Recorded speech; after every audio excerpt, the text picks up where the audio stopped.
Bonjour. Merci de nous être fidèles pour suivre à mes côtés 2 nouvelles affaires des enquêtes impossibles. Vous connaissez naturellement le dicton populaire « on lui donnerait le bon Dieu sans confession ». Cette expression s'applique aux personnes dont la personnalité et le comportement inspirent confiance. Des gens au-dessus de tout soupçon, des gens incapables de faire le mal.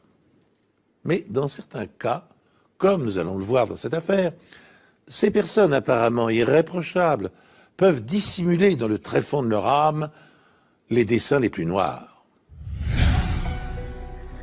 Le métier de pompier est extrêmement dangereux, mais pour Randy Thompson, l'année 2000 va être particulièrement tragique.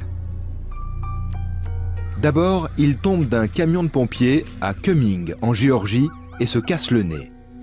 Il subit alors une opération chirurgicale et développe une très grave infection à staphylocoque. Les médecins lui ont dit « Votre état est extrêmement grave et vous pourriez bien en mourir ». Randy survit, mais ses problèmes de santé ne sont pas terminés. L'un de ses amis le découvre étendu par terre dans sa cuisine. Il a été pris de vomissements et tient des propos incohérents. Il avait des hallucinations. Il m'a regardé et m'a dit « Retourne dans ta foutue cage ». Je l'ai regardé, je lui ai dit « Quoi ? Retourne dans ta cage ?» Mais de quoi tu parles, Randy ? Il a répété « Retourne dans ta cage » et là j'ai compris qu'il croyait parler à son oiseau. On lui diagnostique une gastro-entérite très sévère. Progressivement, son état s'améliore grâce à l'aide de sa compagne, Lynn. Chaque fois que je lui parlais, il avait l'air d'aller de mieux en mieux. Il m'a dit « Lynn m'a fait un sandwich au fromage avec un thé glacé et j'ai tout gardé, j'ai pas vomi ». J'ai répondu « C'est bien, Randy. Peut-être que tu vas remonter la pente maintenant. » Mais 2 jours plus tard, son état se dégrade. Et Randy Thompson décède. C'était terrible. Un père arraché à ses enfants sans raison. Une carrière avec un métier qui le passionnait brutalement stoppée, sans raison. Durant l'autopsie, les analyses toxicologiques montrent qu'il n'y a pas de traces de drogue ou d'alcool dans l'organisme de Randy. Mais le médecin légiste constate qu'il avait des problèmes cardiaques. Son cœur était hypertrophié. Il souffrait d'une cardiopathie coronarienne assez sévère. Par conséquent, j'ai imputé la mort soudaine de cet homme à ses problèmes cardiaques. Ça a été quelque chose de très difficile à accepter, parce qu'il n'avait jamais montré de signes d'insuffisance cardiaque. J'étais totalement anéanti. Je ne veux plus jamais revivre ce genre de choses. Randy laisse derrière lui sa compagne, Lynn, et leurs 2 jeunes enfants. Il n'avait que 32 ans. La dernière question qu'il m'a posée, c'est « Tu crois que je vais mourir ?» Avec le temps, la famille et les amis de Randy Thompson font le deuil et se remettent peu à peu de cette tragédie. Mais quelques semaines plus tard, la mère de Randy reçoit la lettre d'une inconnue, la mère d'un agent de police décédé qui habite la ville d'à côté.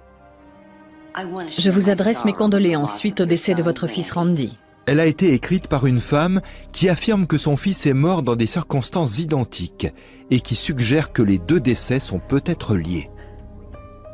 J'étais bouleversée d'apprendre que mon fils et le sien étaient morts exactement de la même manière. Le rapport de l'hôpital, le rapport d'autopsie, tout était strictement identique. Nita Thompson ne me croyait pas. Elle répétait « Ce n'est pas vrai, ce n'est pas possible ». 6 ans auparavant, l'agent de police Glenn Turner avait souffert des mêmes symptômes que Randy Thompson. Il était tellement malade que j'entendais sa voix trembler quand il me parlait. Il disait qu'il avait une gastro-entérite incroyablement violente dont il n'arrivait pas à se débarrasser. Il vomissait sans arrêt, il avait la diarrhée et il m'a dit « J'avais jamais encore été malade comme ça ». Il tenait aussi des propos incohérents et souffrait d'hallucinations. Sa femme a dit qu'il avait passé une très mauvaise nuit, qu'il s'était levé au milieu de la nuit en proie à des hallucinations, qu'il courait partout dans la maison. Il a sorti son arme. Il croyait qu'il y avait des intrus dehors qui voulaient entrer dans la maison. Calmé par sa femme, Glenn va finalement se recoucher. Le lendemain matin, il semble aller mieux. Il m'a appelé pour me dire qu'il irait travailler le lendemain. À sa voix, il avait l'air d'aller bien. Je me suis dit que tout irait bien. Mais Glenn Turner décède quelques heures plus tard. Le médecin légiste a noté dans le rapport d'autopsie qu'il souffrait de dysrythmie au moment de son décès. Mais il n'avait jamais eu de problème cardiaque avant. La mère de Glenn pense tout de suite à un acte criminel. Elle demande à ses amis de la police d'enquêter sur la mort de son fils, mais cela ne donne rien. Il me répétait qu'il était mort de cause naturelle et qu'il n'y avait aucune raison de mener une enquête approfondie, parce que ça coûtait trop cher et que ça ne pouvait pas être un acte criminel. J'avais quand même de gros doutes. Je me disais qu'il y avait autre chose. Mais le médecin légiste avait fait son rapport. Je ne suis pas médecin légiste. Il fallait que je fasse avec. Les choses en restent là. Jusqu'à ce que 6 ans plus tard, la famille Turner apprenne que Randy Thompson est mort de la même manière. Il est difficilement concevable que 2 représentants de l'ordre, vivant dans 2 villes voisines et ayant tous 2 la trentaine, soient morts aussi soudainement. Mais les 2 familles finissent par se rendre compte qu'ils avaient un autre point commun. En effet, les 2 hommes vivaient avec la même femme au moment de leur décès. Lynn Turner. Lynn Turner est devenue, après le décès de son mari, la compagne de Randy Thompson. Le policier, puis le pompier, 2 hommes jeunes, actifs et apparemment en bonne santé, avant d'être frappés par un mal mystérieux et perdre la vie dans d'atroces souffrances, hallucinations, maux d'estomac, diarrhée, vomissements. Et le seul dénominateur commun à ces décès inexplicables est la femme qui partageait leur vie, Lynn Turner. Je me suis immédiatement jeté sur le téléphone. J'ai appelé l'enquêteur principal et je lui ai dit « Il faut que vous alliez là-bas et que vous mettiez des scellés sur l'appartement. Faites ce que vous avez à faire. Je vous le dis, ce n'est pas possible que 2 hommes aussi jeunes meurent dans les mêmes circonstances. » Lynn Turner est interrogée. Elle prétend que c'est simplement une tragique coïncidence. Le procureur ne trouve aucune preuve indiquant que les 2 décès sont liés. De plus, Lynn n'a pas d'antécédent criminel. En fait, je pensais simplement que cette femme n'avait vraiment pas de chance d'avoir eu 2 compagnons qui étaient morts de cette façon. De plus, l'assurance vie de Randy Thompson n'était pas très élevée. Lynn n'a touché que 35 000 $. On ne tue pas pour cette somme. Les analyses toxicologiques pour Randy Thompson comme pour Glenn Turner ont montré qu'il n'y avait pas de drogue ou d'alcool dans leur organisme. Puis les enquêteurs font une découverte étonnante. Même si l'assurance vie de Randy Thompson n'était que de 35 000 $, Lynn était très pressée de récupérer cette somme. Nous avons pu déterminer, grâce à ces relevés téléphoniques, que le jour des funérailles de Randy, dans l'intervalle entre la messe qui a été donnée à l'église et la cérémonie qui s'est déroulée au cimetière, Lynn s'est servi de son portable pour essayer de joindre la compagnie d'assurance. La mort des 2 hommes est peut-être plus complexe qu'elle n'y paraît au premier abord. Lynn devait être impliquée d'une manière ou d'une autre. Il est impossible que 2 hommes, un agent de police et un pompier, soient morts aussi jeunes et dans des circonstances identiques sans que quelqu'un y soit pour quelque chose. Combien de chances y a-t-il que 2 représentants de l'ordre, dans la trentaine, meurent dans de mystérieuses circonstances d'une maladie du cœur? C'est dans le sud-est du pays que le taux de maladies cardiovasculaires est le plus élevé. Dans nos locaux, il n'est pas rare de voir des hommes jeunes de l'âge de M. Thompson atteints de troubles cardiaques graves. Les analyses toxicologiques menées sur la première victime, l'agent de police Glenn Turner, ont montré l'absence d'alcool ou de substances illégales dans son organisme. Au cours de l'autopsie de Randy Thompson, le médecin légiste trouve des cristaux d'oxalate de calcium dans ses reins, des calculs rénaux. Cela pourrait être la conséquence d'une prise de médicaments ou bien le signe d'un empoisonnement. J'ai attrapé le téléphone pour appeler le département de toxicologie et demander une analyse pour le dosage de l'éthylène glycol. L'éthylène glycol est la substance chimique présente dans l'antigel. Quand on a analysé les échantillons prélevés sur Randy Thompson pour le dosage d'éthylène glycol, le résultat a été négatif. Cette substance n'était pas présente en quantité élevée. Mais le médecin légiste a du mal à y croire. J'ai vraiment trouvé ça très étrange. Puis le docteur Kaponen apprend ce qui est arrivé au premier mari de Lynn Turner, Glenn, 6 ans auparavant. Il décide de lire le rapport d'autopsie.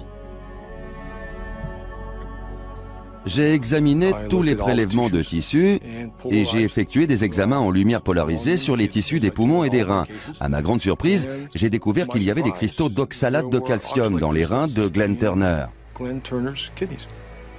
Le docteur Kaponen demande aux techniciens du laboratoire de toxicologie de revérifier les résultats des analyses effectuées sur les échantillons de tissus de Randy Thompson.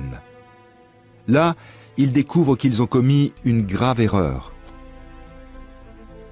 Je me suis immédiatement rendu compte que j'avais fait une erreur dans le calcul de la concentration initiale d'éthylène glycol dans le sang de Randy Thompson. Le chiffre était 10 fois trop faible. Après avoir corrigé de façon appropriée l'erreur mathématique que j'avais faite, nous avons constaté que le taux d'éthylène glycol était en fait mortel. J'exerce ce métier depuis pratiquement 20 ans et c'était la première fois qu'on me signalait une erreur pareille. Le médecin légiste a commis une grave erreur dans le calcul du taux d'éthylène glycol contenu dans l'organisme du pompier décédé. Ce taux était en réalité 10 fois supérieur à celui qu'il avait estimé lors d'une première analyse toxicologique. La rectification tardive de cette erreur modifie l'énoncé des causes de la mort. Randy Thompson n'a pas succombé à une détresse cardiovasculaire comme annoncé précédemment, mais à un empoisonnement. L'éthylène glycol est un antigel utilisé dans les circuits de refroidissement automobile ou industriel. Il s'agit d'un gel visqueux au goût légèrement sucré. Il peut avoir été mélangé accidentellement à d'autres produits. Ainsi, en 1996, 60 enfants haïtiens étaient morts d'une intoxication due à la présence d'éthylène glycol dans un sirop contre la toux. Et en 2007, on avait découvert des traces d'antigel dans des dentifrices en provenance de Chine. Mais dans notre affaire, les causes de la mort de Randy Thompson n'intéressent plus seulement le médecin légiste, mais la police criminelle. Et Lynn Turner est dans l'œil du cyclone, car il n'est pas exclu que 6 ans plus tôt, elle ait attenté à la vie de son premier mari.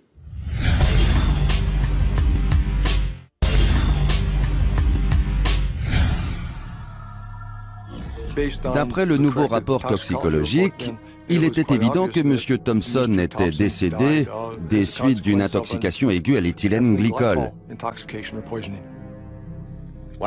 Quand j'ai su que Randy était mort empoisonné à l'antigel, j'ai compris que quand ils allaient exhumer le corps de Glenn pour prélever des tissus, ils découvriraient que c'était la même chose qui l'avait tué. Le corps de Glenn est donc exhumé. De nouvelles analyses de tissus sont effectuées qui confirment la présence d'éthylène glycol en quantité mortelle dans son organisme. C'est un sentiment contradictoire. On est satisfait parce que ça avance, mais on est bouleversé d'entendre des choses pareilles. Les enquêteurs fouillent dans le passé de Lynn Turner et découvrent d'autres preuves compromettantes. D'abord, elle s'était rendue dans un refuge pour animaux peu de temps avant que Randy Thompson décède. Lynn était allée demander aux employés du refuge de quoi ils se servaient pour procéder à l'euthanasie des animaux. Elle a demandé quelles substances ils utilisaient. Elle avait déclaré avoir des soucis concernant des chats errants. Elle se demandait comment résoudre le problème. Qui plus est, le directeur de la banque de Lynn Turner révèle aux enquêteurs qu'elle a des problèmes financiers. Elle avait beaucoup de dettes. Elle devait payer des frais sur ses cartes de crédit pour défaut de provision, paiement en retard, et le tout s'élevait à plusieurs milliers de dollars par mois.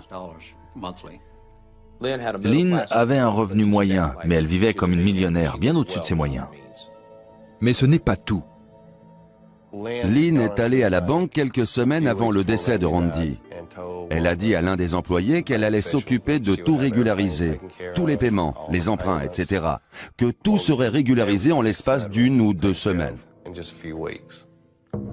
Le procureur pense que l'argent était le mobile des 2 meurtres.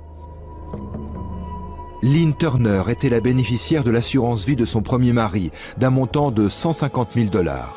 Elle touche aussi la pension de réversion d'un montant de 750 $ par mois. Elle espérait toucher les 200 000 $ de l'assurance vie de Randy Thompson, mais celui-ci a fait une chose surprenante. Lynn avait convaincu Randy de souscrire un contrat d'assurance vie d'un montant de 200 000 $, dont elle était la bénéficiaire. Mais après le décès de Randy, elle a découvert que le contrat avait expiré et que par conséquent, elle ne toucherait pas l'argent. Il est donc possible que Randy ait eu des soupçons à l'égard de sa compagne.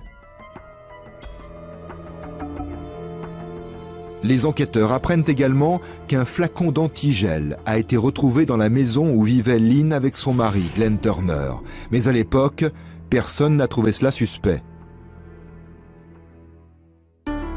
Lynn Turner est arrêtée et inculpée de meurtre avec préméditation. Elle clame son innocence, certaine qu'il n'y a pas suffisamment de preuves pour la condamner. Lynn Turner se trompe en espérant pouvoir abuser les policiers. Tout, dans son comportement, dénonce sa culpabilité. N'a-t-elle pas contacté sa banque dès l'annonce du décès de son compagnon pour s'enquérir du montant de son assurance vie? Ne s'est-elle pas renseignée dans une animalerie pour connaître le nom des produits qui servent à euthanasier les animaux? Et puis, en épluchant ses comptes bancaires, les enquêteurs ont découvert, sans surprise, qu'elle a accumulé dettes et crédits et qu'elle se trouvait dans une situation financière inextricable. Mais comment a-t-elle pu en arriver là? Lynn était très intelligente. Elle voulait devenir agent de police. Elle savait beaucoup de choses. Elle savait comment commettre le crime, ce qu'ils allaient chercher, et comment se construire un alibi. Lynn Turner fait la connaissance de son premier mari, Glenn, alors qu'elle travaille comme standardiste pour Police Secours.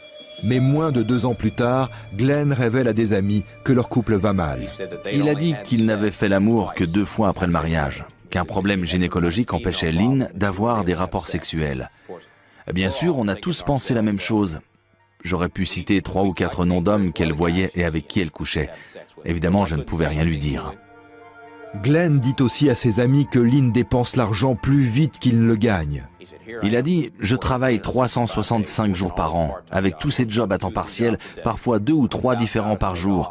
Dès que je suis payé, elle se met à dépenser. Elle a tout un tas de cartes de crédit et elle fait des achats sans arrêt. » Alors que Lynn est mariée à Glenn, elle fait la connaissance de Randy Thompson, un pompier d'une ville voisine. La famille de Randy affirme que Lynn a menti à propos de sa situation familiale. Lynn nous a dit qu'elle avait été mariée, mais qu'elle était divorcée. Elle l'a dit à tout le monde, Randy y compris. Alors on a cru qu'elle était divorcée. Le mobile principal pour Lynn dans le meurtre de Glenn était l'argent. Je crois qu'il y avait un deuxième mobile, pouvoir vivre avec Randy Thompson. Les preuves médico-légales indiquent que Lynn a mis de l'antigel dans la nourriture de Glenn, probablement dans de la gelée. C'est ce qui a été découvert dans son estomac au cours de l'autopsie.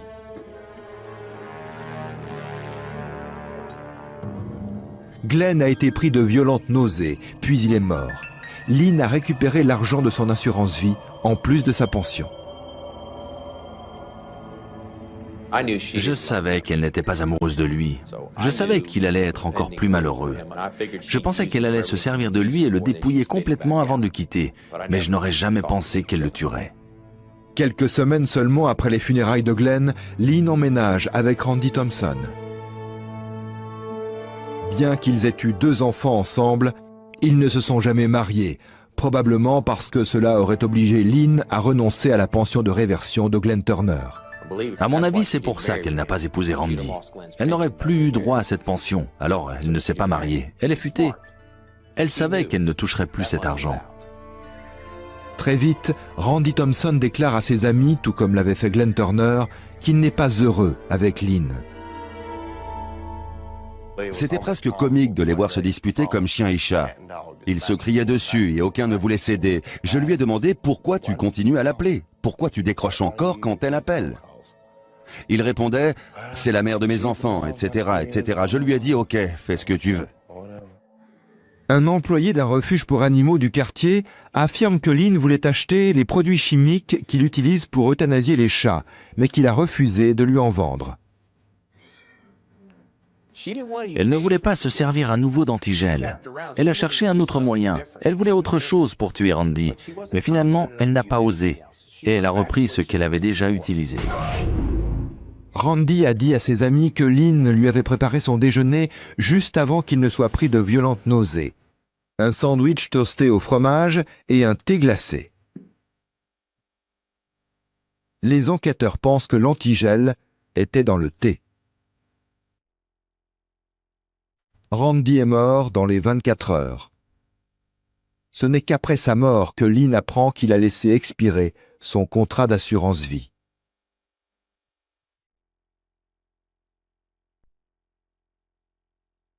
Elle les a empoisonnés à l'éthylène glycol. Je trouve que c'est une mort lente et cruelle. Ce n'est pas comme quand on tire sur quelqu'un, puis qu'on se rend compte de ce qu'on a fait et qu'on lui administre les premiers soins. Là, elle ne l'a pas fait. Elle avait tout le loisir de les soigner et elle ne l'a fait ni pour l'un ni pour l'autre. À l'époque de ces meurtres, l'antigel avait un goût qui pouvait facilement être masqué par des aliments sucrés. Depuis, l'industrie a modifié la composition de l'antigel pour lui donner un goût désagréable.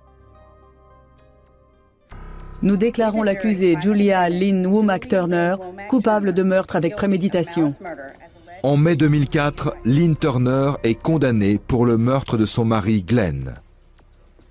3 ans plus tard, en 2007, Lynn est également condamnée pour le meurtre de Randy Thompson. Elle purge actuellement une peine de réclusion à perpétuité sans possibilité de remise de peine. Le verdict de culpabilité a été très dur à entendre. On n'a pas envie d'entendre que sa belle-fille a fait quelque chose comme ça à quelqu'un, quel qu'il soit. Malgré l'erreur mathématique commise par le laboratoire de toxicologie, les experts scientifiques ont fini par découvrir la vérité sur ce qui était arrivé à Randy Thompson et à Glenn Turner. Ça a été difficile de faire éclater la vérité dans cette affaire, même si c'était très simple en réalité. 2 hommes qui avaient eu une relation avec elle étaient morts exactement de la même manière. Sans les preuves médico-légales, on n'avait rien. Il n'y aurait pas eu d'affaire, ça n'aurait été qu'un tas de rumeurs et de on-dit. Mais les preuves médico-légales, ça a été notre atout. C'est ce qui nous a permis de dissiper tous les doutes. Lynn Turner a été reconnue coupable de double homicide avec préméditation et condamnée à purger une peine de prison à vie sans possibilité de libération conditionnelle. Après 6 ans d'incarcération, la prisonnière est décédée dans sa cellule, à l'âge de 42 ans, victime d'une surdose de médicaments prescrits pour traiter l'hypertension. Nita Thompson, la mère de son second compagnon, a affirmé qu'il ne s'agissait pas d'une intoxication, mais d'un suicide. Lynn Turner a laissé derrière elle 3 enfants. La fille née de son premier mariage et les 2 autres enfants dont Randy Thompson était le père. Décrite comme une personne intelligente et sympathique, Lynn Turner n'en appartenait pas moins à cette catégorie de tueuses en série que l'on surnomme les veuves noires, en référence aux araignées vénéneuses qui tuent leur mâle après avoir été fécondées. Dans la plupart des cas, les veuves noires assassinent leurs époux les uns après les autres, par appât du gain, quelquefois par haine ou par jalousie, pour se venger de maris infidèles ou de pères incestueux. Elles sont le plus souvent calculatrices et méthodiques. En examinant 100 affaires de tueuses en série depuis 1900, un couple de criminologues a découvert qu'il fallait en moyenne 8 ans aux policiers avant de pouvoir les démasquer.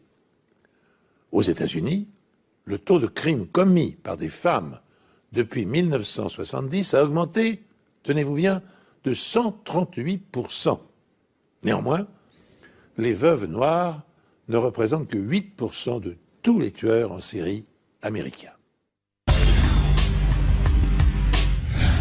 Dans le but de diminuer la criminalité par une présence dissuasive, la vidéosurveillance s'est généralisée dans un grand nombre de pays.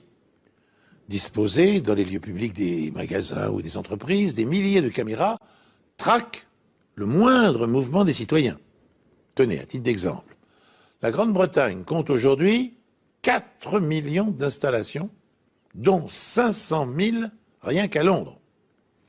Alors, faute d'études de statistiques indépendantes, l'efficacité de la vidéosurveillance fait aujourd'hui débat. Mais que peut faire la police lorsqu'une femme disparaît sur le parking d'un casino à 1h du matin, au moment où les caméras étaient braquées sur d'autres voitures que la sienne? Est revenu du casino. Son histoire était bancale. Sa déclaration pouvait l'innocenter tout comme elle pouvait l'incriminer. Danny Burlando, 31 ans, est vendeur de voitures, au chômage. Il a rencontré Christy un an plus tôt à une table de blackjack. Ils emménagent ensemble peu après leur rencontre. Christy Wilson et Daniel Burlando avaient une relation que je pourrais qualifier de, disons, tumultueuse. Un jour, elle est venue nous voir couverte de bleu. Pour ma part, je ne les ai pas vus.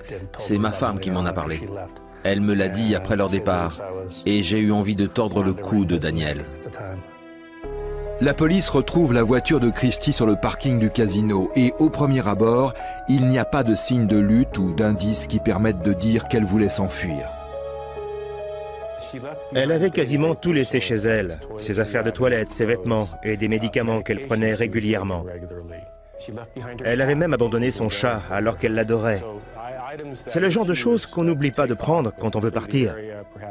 C'est pour ça que ça nous a mis la puce à l'oreille. Un mois avant sa disparition, Christy et Danny se sont si violemment disputés que les voisins, pris de peur, ont appelé la police. Les enquêteurs n'ont pas pu déterminer lequel était l'agresseur et ont décidé de les arrêter tous les deux pour violence conjugale. Ils étaient tous deux blessés. La police vérifie les appels passés par Danny Burlando de son portable et constate qu'il a essayé de joindre Christy 78 fois durant la période de sa disparition. Le nombre d'appels peut aussi être une diversion pour se forger un alibi. Il arrive souvent que des gens signalent une disparition alors qu'ils sont mêlés au meurtre. C'est une manière d'éloigner la police et de faire croire qu'ils n'ont rien à voir dans l'affaire. Les parents de Christy et la police se demandent si, cette fois, Danny Burlando n'aurait pas franchi le point de non-retour. Je leur ai bien dit qu'il était louche, qu'il l'avait déjà frappé par le passé. Je ne le sentais pas du tout, et je voulais vraiment qu'il creuse cette piste. J'avais le pressentiment, en tant que policier et en tant que parent, qu'il s'était passé quelque chose d'horrible. Après une soirée passée au casino, Christy disparaît mystérieusement. Son beau-père étant de la maison, toutes les forces de police du sud de la Californie se joignent aux recherches. La police de San José a mené des recherches de grande envergure. Ils ont couvert des centaines de kilomètres carrés, que ce soit à pied, en voiture ou en hélicoptère. Tout le monde l'a cherché, la police aussi bien que des volontaires. La famille de Christy est convaincue qu'elle a été victime des excès de son petit ami, Danny Burlando. La plupart des meurtriers se débarrassent des corps près de la scène de crime. J'étais tellement sûr que c'était Danny que j'ai tout passé au peigne fin. On a fouillé sa résidence, les alentours de la maison et même les rivières environnantes. Il semblerait que Burlando soit la seule personne ayant un mobile. Il avait toutes les raisons de vouloir la tuer. Je pense qu'elle voulait mettre un terme à leur relation, mais comme toutes les femmes maltraitées, elle n'arrivait pas à le quitter, bien qu'elle sache que ça ne s'arrêterait jamais. Danny possède un alibi pour le début de la soirée. Il dînait chez ses parents. Néanmoins, il n'en a pas pour le reste de la nuit. On sait que son ami l'a déposé devant chez lui à 23h30 et qu'il a utilisé son téléphone portable le lendemain matin. Mais entre les deux, personne n'était avec lui et n'a pu confirmer ses déclarations. Les enquêteurs demandent au casino de visionner les cassettes des caméras de surveillance pour s'assurer que Christy s'y trouvait bien le jour de sa disparition. Il y a plus de 700 caméras dans le casino qui sont placées à l'extérieur et à l'intérieur. Sur les images, on voit sa voiture arriver dans le parking. On la voit ensuite entrer dans le casino et on peut suivre tout ce qu'elle a fait dans le casino durant les 6 heures qui suivent. On la voit ici en train de jouer au blackjack, mais rien n'indique que Danny Burlando l'ait accompagnée. Toutefois, assis juste à côté d'elle, on peut apercevoir un homme brun, plutôt massif. On les voit en train de parler. Quand il gagnait, il se tapait dans la main. L'homme lui mettait le bras autour des épaules, comme s'il essayait de la séduire en quelque sorte. Christy Wilson, une femme de 27 ans, passionnée de cartes et de jeux d'argent, a mystérieusement disparu après s'être attardée plusieurs heures dans un casino. Daniel Burlando, son compagnon, est le principal suspect. Le couple avait des relations orageuses et il n'était pas rare que Burlando en vienne aux mains. Pour autant, les caméras de surveillance du casino ont enregistré des scènes montrant que Christy Wilson avait rencontré un inconnu à une table de blackjack. Un homme apparemment très entreprenant. Le casino dans lequel s'est rendue la jeune femme est équipé de 700 caméras. Mais les images qu'elles ont enregistrées permettront-elles de résoudre le mystère de la disparition de Christy Wilson? Les employés déclarent qu'au début de la soirée, Christy gagnait, mais par la suite, sa chance s'est mise à tourner. Ils affirment aussi qu'elle a bu, mais plutôt raisonnablement. L'un des inspecteurs a regardé la bande et a vu qu'elle buvait une boisson alcoolisée. Il a compté 17 gorgées, ce qui n'est pas énorme. Il a aussi constaté un changement soudain de comportement vers la fin de la soirée.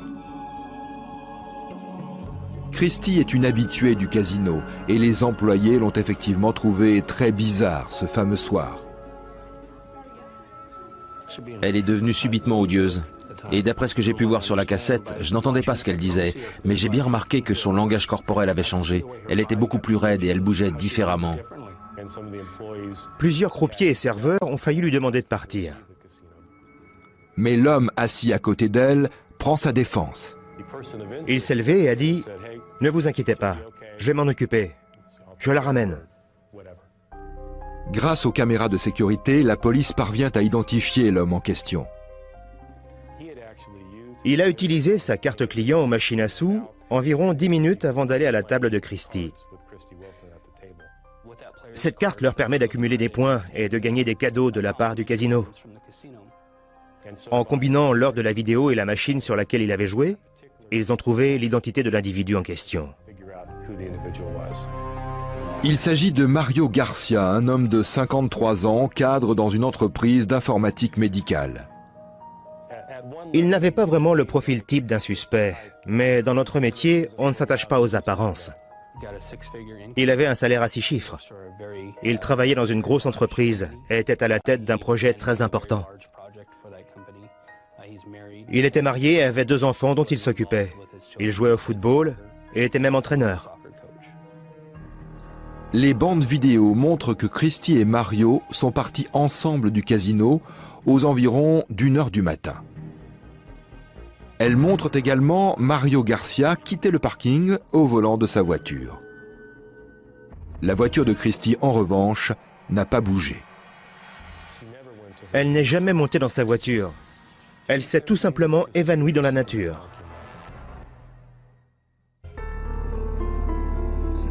La police a désormais 2 suspects dans la disparition de Christy Wilson. Tout d'abord, son petit ami Danny Burlando, qui vivait avec elle. Il n'a pas d'alibi pour la nuit de sa disparition. On a fouillé sa maison et sa voiture. On a aussi reconstitué avec la plus grande minutie tous ses faits et gestes. On a vérifié la liste de ses appels et l'endroit d'où il les avait passés. On a également relevé les empreintes sur son ordinateur avant d'en analyser le contenu. Mais la police ne trouve rien qui relie Danny à la disparition de sa petite amie. Le second suspect se nomme Mario Garcia. Il jouait à la même table de blackjack que Christy le soir de sa disparition. Ils sont partis en même temps du casino, aux environs d'1h du matin. À partir du moment où on les a vus quitter les lieux ensemble, on a pu enfin avancer dans notre enquête. Sans ça, on n'aurait jamais su ce qui s'était passé. Et on aurait pensé toute notre vie que Danny était responsable. En fouillant dans le passé de Garcia, les enquêteurs s'aperçoivent qu'il a déjà eu des démêlés avec la justice. 25 ans plus tôt, il a été arrêté pour avoir séquestré son ex-petite amie. Il l'a conduite dans un endroit à l'abri des regards et l'a violée dans son véhicule. Il l'a ensuite emmenée à l'intérieur et l'a à nouveau violée. Il a fini par lui enfoncer une arme dans la bouche et appuyer sur la détente. Heureusement, l'arme n'était pas chargée. De manière inexplicable, il est libéré et soumis à un simple contrôle judiciaire. Garcia a de toute évidence beaucoup de mal à gérer ses relations. Il a également été impliqué dans un étrange accident de voiture. La voiture avec sa petite amie de l'époque et sa belle-mère à l'intérieur a fini dans la rivière. Plusieurs automobilistes ont affirmé que la voiture s'est d'abord garée sur le bas-côté avant d'accélérer sans raison et de basculer dans la rivière. Mario Garcia a été le seul survivant. Le corps de sa petite amie s'est échoué sur le rivage une semaine plus tard et sa mère est restée coincée à l'intérieur du véhicule et s'est noyée. L'enquête progresse. Les policiers sont parvenus à identifier l'inconnu qui a passé la soirée aux côtés de Christy Wilson et l'a raccompagnée sur le parking du casino. Il s'agit d'un certain Mario Garcia, 53 ans, cadre commercial dans une entreprise de matériel médical. Le passé de cet homme est pour le moins troublant. Il a kidnappé et violé à 2 reprises une ex-petite amie. Et une autre de ses maîtresses a péri avec sa mère dans des conditions jamais élucidées. La police décide d'arrêter Garcia et de l'interroger sur la disparition de la jeune femme. Ce dernier affirme qu'ils se sont séparés sur le parking et que Christy s'est ensuite dirigée seule vers sa voiture. Les enregistrements des caméras de télésurveillance vont-ils infirmer ou corroborer cette version des faits?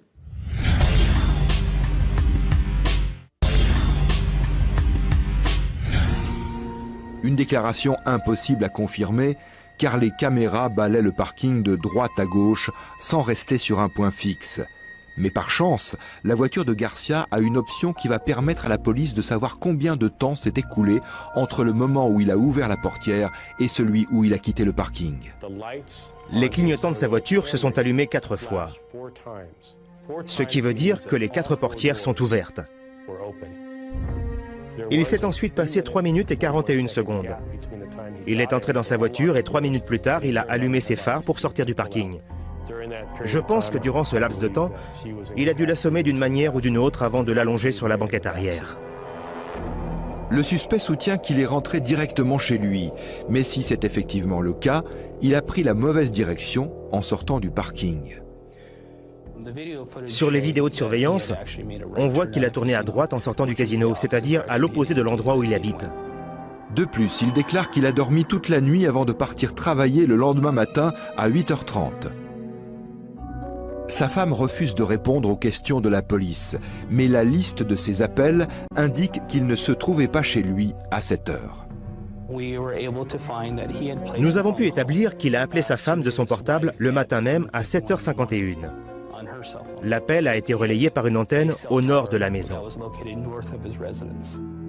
Si Mario Garcia affirme être arrivé sur son lieu de travail un peu avant 9h, soit à l'heure de son premier rendez-vous, ce n'est pas le cas de ses collègues, qui se souviennent plutôt l'avoir vu arriver aux alentours de 10h, et selon eux, il avait plusieurs griffures au visage. Les autres employés l'ont immédiatement remarqué et lui ont fait des blagues comme « Alors, on s'est fait tabasser ? Au moins, j'espère que tu l'as bien dérouillé. » Tout le monde avait vu qu'il était marqué au visage. Le point important dans tout ça, c'est qu'il n'avait aucune blessure de ce genre la veille au soir. Mais pour Garcia, il se serait tout simplement blessé en faisant du jardinage. On vous a frappé ? J'ai heurté un arbre avec mon tracteur et j'ai eu du sumac vénéneux partout sur le visage. Ça paraissait peu probable. Je ne connais pas beaucoup de gens qui taillent leurs arbres entre 1h et 8h du matin avant de partir en rendez-vous professionnel. Connie Mitchell est chargée d'analyser les photos des blessures du suspect. Je suis experte en médecine d'urgence et comme on peut s'y attendre, j'ai vu toutes sortes de blessures différentes au cours de ma carrière. Elle s'intéresse tout particulièrement aux 4 griffures parallèles présentes sur la partie gauche du torse et du visage du suspect. Le point important, c'est qu'elle se trouvait sur la partie gauche de son torse.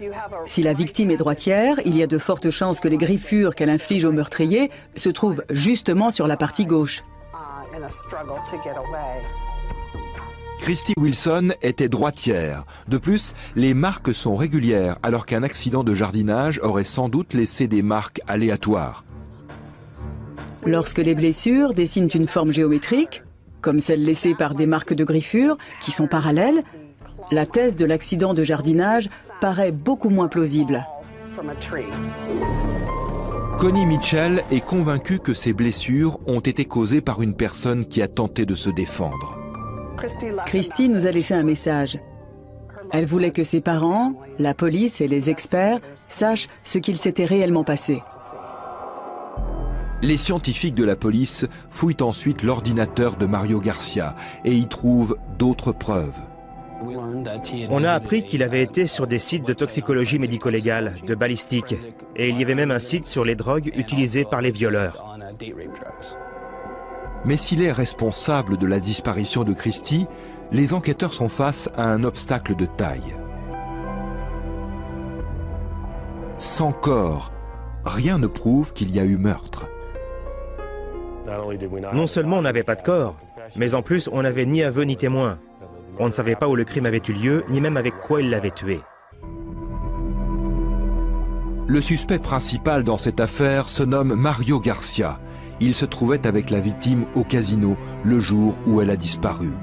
Les enquêteurs obtiennent un mandat pour fouiller sa voiture, mais Mario Garcia l'a déjà nettoyée à l'extérieur et à l'intérieur. Les tapis de sol et le revêtement du coffre ont été retirés. C'était extrêmement suspect. Mais les détergents, l'aspirateur et le shampoing ne peuvent pas venir à bout de tout. Il y avait une petite tache brune sur la banquette arrière. Ça ressemblait presque à une tache de boue ou de terre. Une analyse préliminaire révèle la présence de sang. Toutefois, le traitement anti-tache présent sur la banquette interdit toute analyse ADN. Je n'ai pas pu effectuer de test parce qu'il y avait un inhibiteur sur l'échantillon. Un inhibiteur empêche de séquencer l'ADN et donc de faire des tests. Les techniciens trouvent également des traces de sang sur les coutures entre les sièges et des éclaboussures sur la poignée extérieure de la portière passager. Le coup avait été si violent que du sang avait été projeté à moyenne, voire grande vitesse. C'est pour ça qu'elle avait cette forme-là. L'étau se resserre autour de Mario Garcia. En quittant le casino vers 1 heure du matin, il s'est engagé dans la direction opposée de celle de son domicile. Bien que son épouse ait refusé de témoigner, il semble qu'il ne soit rentré chez lui qu'après 8 heures du matin. Il avait le visage couvert de griffures. Une tache de sang a été détectée sur la banquette arrière de sa voiture. Et les enquêteurs ont fait 2 autres découvertes, cette fois capitales. De longs cheveux blonds étaient présents dans la voiture, l'un dans le coffre, l'autre sur la poignée extérieure côté passager. Ces indices accablants vont-ils définitivement faire basculer l'enquête? L'ADN des cheveux trouvés dans la voiture de Mario Garcia correspond à celui retrouvé sur la brosse de Christy. La probabilité qu'un autre individu présente la même séquence ADN que celle retrouvée dans les cheveux est d'1 sur 720 quintillions pour les personnes de race blanche. Mais ce n'est pas tout. Le sang trouvé dans la voiture du suspect est un mélange du sang de Mario Garcia et de celui de Christy Wilson, une preuve évidente qu'il y a eu contact physique entre les deux. Il avait dit aux enquêteurs qu'elle n'était jamais montée dans sa voiture. Pour la police, Garcia est ce qu'on appelle un opportuniste. Mario Garcia a remarqué Christy à la table de blackjack et a fait en sorte de faire sa connaissance. Vu le brusque changement de comportement de la jeune femme, il est très possible qu'il ait mis de la drogue dans son verre. Peu après 1 heure du matin, ils quittent tous les deux le casino. Mario Garcia ouvre les portes de sa voiture et durant les 3 minutes et 41 secondes qui suivent, la caméra est braquée sur une autre partie du parking.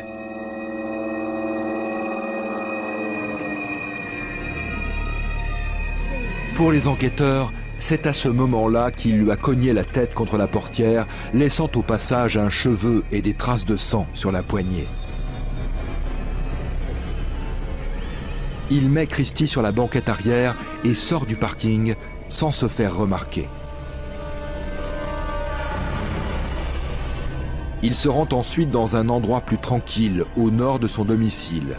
Mais la jeune femme tente de résister. Au cours de l'empoignade, il laisse des taches de sang à l'intérieur et Christie parvient à griffer Garcia au visage et au torse. Une fois maîtrisé, il met le corps de Christie dans le coffre, où elle laisse un autre cheveu. Les enquêteurs retrouvent la trace du suspect lorsqu'il appelle sa femme de son téléphone portable à 7h51, la preuve qu'il n'était donc pas chez lui comme il l'a prétendu. Seul problème, on ne sait toujours pas où se trouve le corps de Christie. Il reste encore beaucoup de questions sans réponse dans cette affaire. Par exemple, on ne sait toujours pas où se trouve le corps. Et c'est très dur pour la famille, parce qu'elle ne peut pas faire son deuil. Ils aimeraient tellement pouvoir lui offrir un enterrement digne, pour qu'elle repose en paix. Nous, le jury dans l'affaire mentionnée ci-dessus, déclarons l'accusé Mario Garcia coupable de toutes les charges qui pèsent sur lui. En janvier 2007, Mario Garcia est jugé et déclaré coupable du meurtre de Christie Wilson. Il est condamné à une peine de 59 ans de prison. Je suis innocent. Je n'ai pas tué Christie Wilson. Si la science médico-légale a joué un rôle majeur dans la résolution du crime, Christie Wilson n'y est pas complètement étrangère. Christie Wilson était un témoin muet. Elle était avec nous au procès. Elle nous a bien aidés grâce aux marques qu'elle a laissées sur Mario Garcia. À la fin du procès, lorsque j'ai pu prendre la parole, j'ai dit à Mario, « Oui, tu as gagné, elle est morte. Mais c'est elle qui t'a laissé les cicatrices qui t'enverront en prison pour le restant de tes jours. Elle a sauvé d'autres femmes. » Mario Garcia a persisté à clamer son innocence. Et à ce jour, le corps de la jeune femme n'a pas été retrouvé. Durant le procès qui a duré 8 semaines, près de 90 témoins se sont succédés à la barre. Ensuite, après 3 jours de délibération du jury, le juge a condamné Garcia, reconnu coupable d'homicide, à une peine, pourquoi on ne sait pas, mais de 59 ans d'emprisonnement. L'attitude à la fois lymphatique et agressive de Christie Wilson, enregistrée par les caméras du casino, pourrait s'expliquer par l'absorption contre son gré d'une substance ayant modifié son comportement. On pense naturellement au GHB, appelé autrement la drogue des violeurs. Garcia aurait pu aisément en verser une dose dans son verre pendant qu'elle misait sur la table de blackjack.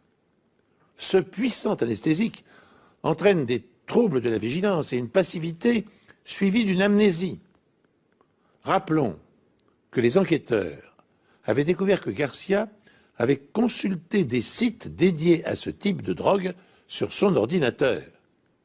Enfin, dernière information troublante, avant de clore cette sombre affaire, durant le procès, Pensy Williams, un témoin, avait affirmé avoir rencontré une femme répondant à la description de Christie Wilson errant le long d'une voie ferrée. Après l'avoir mise en garde sur les dangers qu'elle encourait, il lui avait demandé de lui indiquer la direction du casino de Thunder Valley. Selon lui, Christie avait été incapable de lui répondre, car son esprit était encore embrouillé par l'alcool qu'elle avait bu la veille. Alors peut-on accorder foi à ce témoignage? La jeune femme, apparemment droguée, était-elle Christie Wilson? Garcia n'avait-il fait que l'agresser, l'abandonnant plus tard aux mains d'un autre prédateur? Malheureusement, nous ne pourrons pas apporter de réponse à ces questions tant que son corps n'aura pas été retrouvé. Cette émission est maintenant terminée. Merci de l'avoir suivie. Je vous donne prochainement rendez-vous sur cette antenne pour 2 autres affaires des enquêtes impossibles.